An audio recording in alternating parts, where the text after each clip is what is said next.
Homeless in your own backyard, living beneath your privileges as a child of God. Kevin Hart Sr. But when I was a young child, my dad had taken me to the barber shop. And I was a daddy's boy. I stayed up under my dad and my mom. As I was coming out of the barber shop, my dad had just he kept me with a close haircut. I walked out of the barber shop and a young guy smacked me in the head and started laughing and running. I told my dad, I'm gonna get him. I'm this fat, chubby little guy. Never had to fight in my life, but I was so angry. And I said, Dad, I'm gonna get him. My dad put me in the car and took me up and to find him. And when we found him over in Skipper's Inn on George Palmer Highway then, I jumped out the car and I thought, you're gonna pay for smacking me in my head. And lo and behold, this little boy beat me up. My father stopped and told me to get back in the car. And I was so disappointed.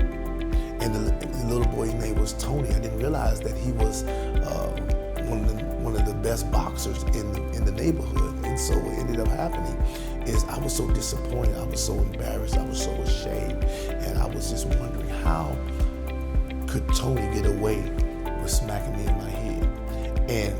And I began to, and then I believed that maybe the enemy began to speak to me and begin to really try to put deposit that into my spirit, because now the rest of my life was consumed at ensuring that the Tonys of the world would never hit me in my head again. While it's my story, it's our story. We all, we might not have used drugs, we might not have been shot, but we've all been wounded. If you read my foreword, you can see how Dr. Trujillo articulates it so well. And it's not to compare, but to, we don't want to compare my story, but we do want to kind of understand and where I'm speaking, because we've all had some type of challenges.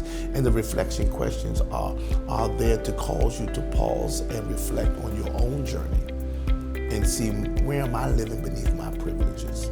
What were some of my reasons for straying away?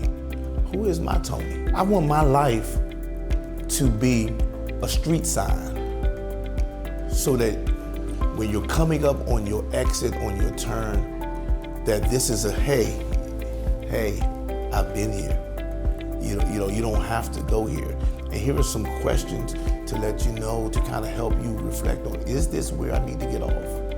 Or do I need to stay straight? For me, that's what the reflection was, as a street sign. Intentions are your goals, the things that you set out to do, the things that you say you're going to do, your big picture stuff, your visions. And attention is your focus. And I say it all the time, as a preacher, sometimes I inject this into my sermons, that your INTENTION, your goals are only accomplished if your ATTENTION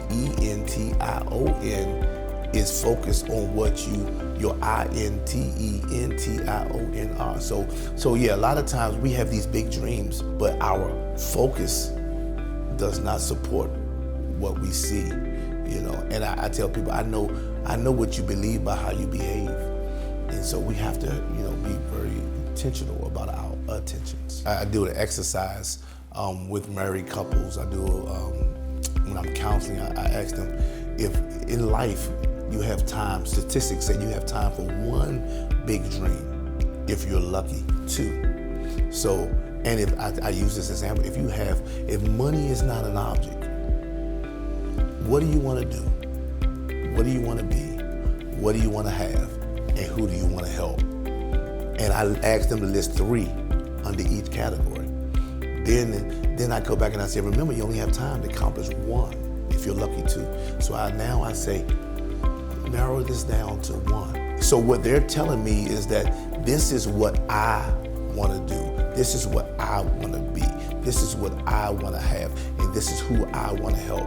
And then once they get finished, now I say, now look at your attentions and see if your ATTENTION is pointing you towards your INTENTION. And so then that helps them snap back into, okay, I need to cut some stuff out. I need to add some stuff. So my job is not to tell you where you strayed. It's for me to probe, and so you can realize and recognize where you strayed. Well, when I speak of dead relationships, I think of stoic, staid, immobile, not fruitful. Anything. So in the Bible, it talks about and Adam knew Eve, and Eve conceived. I'm a firm believer to know, to be in relationship. Any healthy relationship is supposed to produce fruit. And if there's no fruit from the relationship is not healthy, and it's not alive. It's a dead relationship.